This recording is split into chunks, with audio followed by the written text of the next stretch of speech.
Good morning. My name is Sergio, and I will be your conference operator today. At this time, I would like to welcome everyone to the OneWater Marine Inc. Fiscal Third Quarter 2025 conference call. All lines have been placed on mute to prevent any background noise. After the speaker's remarks, there will be a question-and-answer session. If you would like to ask a question during this time, simply press star followed by the number one on your telephone keypad. If you would like to withdraw your question, please press the star followed by the number two. Thank you. I will now like to turn the conference over to Jack Ezzell, Chief Financial Officer.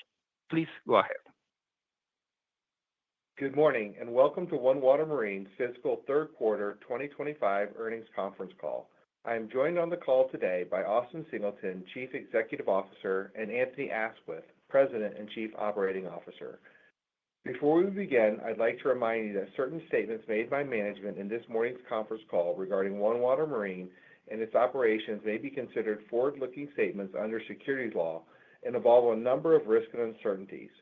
As a result, the company cautions you that there are a number of factors, many of which are beyond the company's control, which could cause actual results and events to differ materially from those described in the forward-looking statements. Factors that might affect the future results are discussed in the company's earnings release, which can be found in the Investor Relations section of the company's website and in its filings with the SEC. The company disclaims any obligation or undertaking to update forward-looking statements to reflect circumstances or events that occur after the date the forward-looking statements are made, except as required by law. Please also note that all comparisons of our third quarter 2025 results are made against the third quarter 2024 unless otherwise noted. And with that, I'd like to turn the call over to Austin, who will begin with a few opening remarks. Austin? Thank you all for joining us today. OneWater delivered solid results in the third quarter, with total revenue increasing 2% to $553 million. Our same-store sales also grew by 2% despite the challenging market conditions facing our broader industry, which saw declines in excess of 15% in the categories where we participate. In a highly competitive environment, we continue to deliver for our customers, win business, capture market share, and outperform the broader industry. Although May and June are typically peak selling months, the industry saw double-digit declines, while our strategic positioning and strong execution led to positive results. This resilience highlights our team's ability to adapt and succeed in a dynamic operating environment. Gross margins remain under pressure, mainly due to the heightened promotional activity across the industry. The declines also reflect the impact of our strategic brand exits and shifts in new boat model mix. Despite these headwinds, we are being intentional in our pricing strategy, which is aimed at driving sales while preserving margin where we can. Our strategy will continue to adapt to market conditions, and we are confident in our current positioning. With all of the tariff uncertainty we saw in the quarter, we are pleased that price increases from our manufacturing partners for model year 2026 have been moderate and are within the normal levels. Early customer feedback on new models has also been positive. Boaters are responding well to the latest innovations, and we are excited to continue rolling out these new models in the coming months. Turning to our inventory management initiatives, I am pleased to report on the significant progress we have made year to date in our strategic efforts to optimize the portfolio. Total inventory is down 14% year over year as we continue to prioritize healthy inventory levels. We remain on track to end the fiscal year with inventory down 10 to 15%, a target we had increased last quarter. Supporting this inventory reduction is our brand rationalization strategy, where we are also on schedule to complete the exit of selected brands by the end of the year. This allows us to focus our efforts on our highest performing brands and most profitable relationships, strengthening our foundation. As we push towards these inventory goals, we also look to have sufficient inventory to meet anticipated market demand. This balanced approach remains central to our long-term strategy, enabling us to capture sales while optimizing our working capital efficiency. As the marine industry continues to face headwinds, we are centered on three key areas. First, working towards a healthy inventory of high-performing brands and completing our brand rationalization strategy. Second, executing disciplined cost management as we monitor the changing retail environment. And third, leveraging our scale and operational expertise to continue outperforming broader industry trends. Looking ahead, we are confident in our long-term positioning. We have built a flexible operating model with diverse revenue streams, including our growing pre-owned boat sales and our resilient, reoccurring revenue businesses. Our teams are working hard to close deals, and we are managing factors within our control. With that, I will turn it over to Anthony to discuss business operations. Thank you, Austin. Traffic at the dealership level remained steady during the quarter, which is encouraging given the broader industry headwinds. While the customer purchase cycle has normalized post-COVID, tariff uncertainty continues to raise questions in the mind of some boaters. However, customers are actively visiting our dealerships and are shopping for their next boat. Our sales teams remain proactive, working hard to convert interest into sales. Although new boat unit sales declined year over year, the average selling price increased, highlighting continued strength in the premium segment. Pre-owned boat sales grew for the third consecutive quarter, driven by higher volume and average unit price, more than offsetting the decline in new boat sales. As we've noted in recent quarters, customers are trading in and trading up as availability in the pre-owned market continues to improve. We're encouraged to see buyers moving into new categories and larger boats.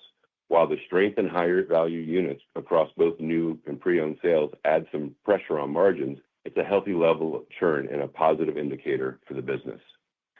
Financing and insurance revenue was in line with prior year as we maintained healthy penetration rates across our product offerings. Our F&I team continues to execute, leveraging our competitive suite of financial products and services to meet customer needs. In our parts and service businesses, revenue declined 2% compared to the prior year period.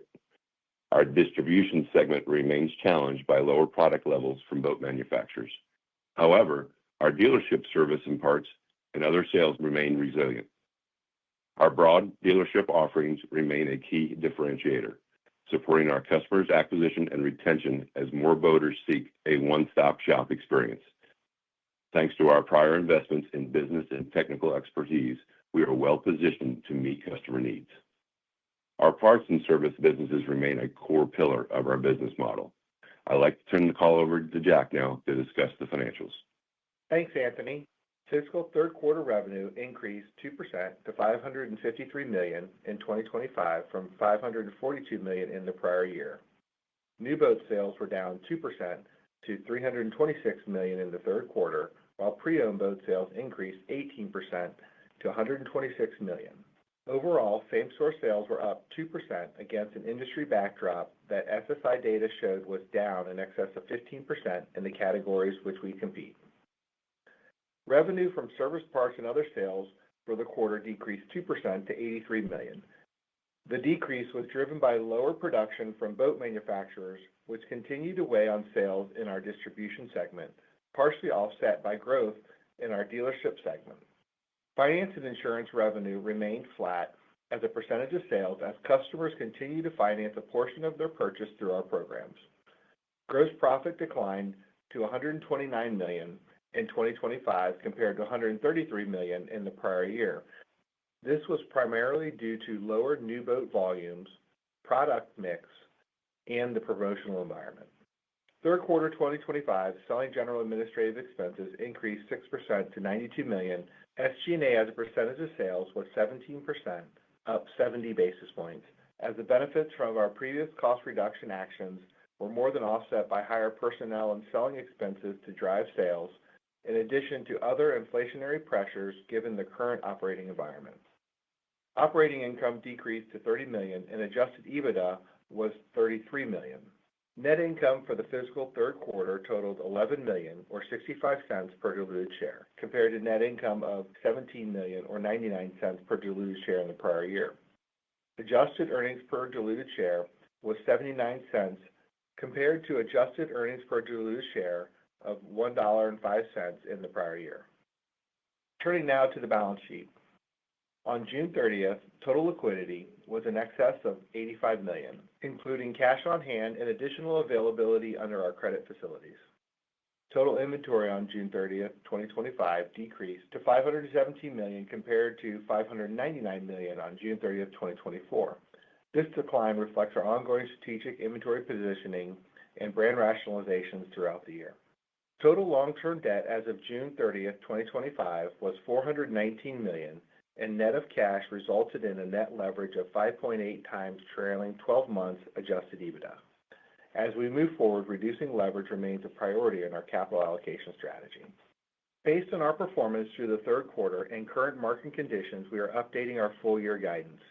For fiscal year 2025, we are raising our total revenue outlook to be in the range of $1.8 billion to $1.85 billion, and now anticipate same-store sales to be up in the low single digits for the year, despite an industry that's expected to show double-digit declines. We now expect adjusted EBITDA to be in the range of $65 to $80 million, and adjusted earnings per diluted share to be in the range of 50 to 75 cents. Our outlook considers several key factors, including persistent macroeconomic uncertainty and a competitive selling environment that continues to pressure margins. While we continue to manage through these headwinds, we are progressing well on our inventory management strategy and are cautiously optimistic given the additional clarity on tariff impacts. July performance has been encouraging and remains focused on the disciplined execution as we close out the year. This concludes our prepared remarks. Operator, we open the line for questions. Thank you. Ladies and gentlemen, at this time, I would like to remind everyone that in order to ask a question, please press the star, then the number one on your telephone keypad. We'll pause for just a moment to compile the Q&A roster.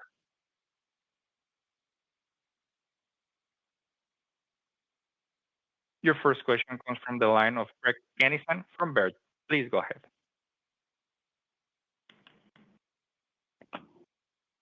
To double click on the tariff noise and the market correction, just some of the macro factors that hit in the quarter.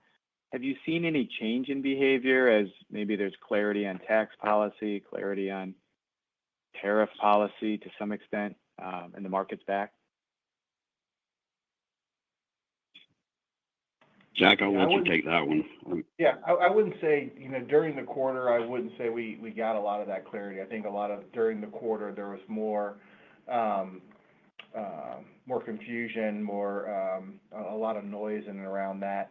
I say subsequent to the quarter, it feels like you're seeing a little less concern about the tariff impacts. We certainly are relieved that, we finally, worked through our manufacturers, worked through a new model year. We're seeing the price increase coming in that low, mid-single digits, which is kind of I'll say a normal price increase. And so I think that's settling with the customer. I think that, the customer, like we said, July results were positive, and we'll just have to wait a little while longer to see if that's a trend that continues. Yeah, I just want to add to that real quick, Craig. Just to add to that, just like what Jack was saying, the trend probably during the quarter was just not something that you could really pick up on, but you definitely could feel it going into July. July was a good month, and so we've not been really concerned with the tariff issues as far as the pricing of the boats. It's more of what the tariff and what it's doing to consumer confidence and where that leads. I would tell you that it seems like the premium customer where we operate mostly in is pretty resilient, and this extra clarity that's kind of coming about, showed through in July. Now we just got to hope that, that trend continues. Great. If I could ask on used, 18% growth was surprisingly strong. Is that a function of better access to supply, or is there a trade down effect that I'm missing on? Yeah, it's not a trade down effect. It's really just more people coming in that are trading their boats in. I think our Anthony can jump in. I think the trade-ins are just higher today than they were, 6 months ago, than they were 12 months ago, and it's really because there's an adequate amount of field inventory out there, so the consumer doesn't have these huge lead times or lags when they come in to get a new boat and have the time to really sell it on their own. I would say, we're being super aggressive like we always have been on purchasing boats outright, but it's really just a function of more people are trading in today versus selling it on their own than they were 6, 8, 12 months ago. Anthony, you want to add to that, or that pretty much covers it? Yeah, that pretty much covers it. Well, I think the only thing I'd add is right. It's a continued focus of the business, right? We have used boat standalone stores. It is a priority of the company to invest in that category, and so I think we'll continue to see outpaced results as we're focusing it on it. And when you say trade-ins, are they trading in and then buying another boat at the same ratio as always, or is this is there an increase in people trading in but not replacing? Well, we don't really, a trade-in would be if you purchased a new boat. It would be an outright purchase. So it's trade-in and them upgrading. And I think that's why you saw a little bit of a skew in the model mix to larger boats. Is, most people are, especially in that premium space, they're upgrading to bigger stuff. So, there's a trickle-down effect. If you buy a 40-foot boat, you're usually trading in, this is just an example, a 30-foot boat. So that 30-foot boat sells pre-owned to somebody that's usually trading in a 28-foot boat and then a 26. So we've picked up more in that trickle-down trade-in effect because the boats are skewing higher on the new sale. Got it. Great. Thank you. Thanks, Greg.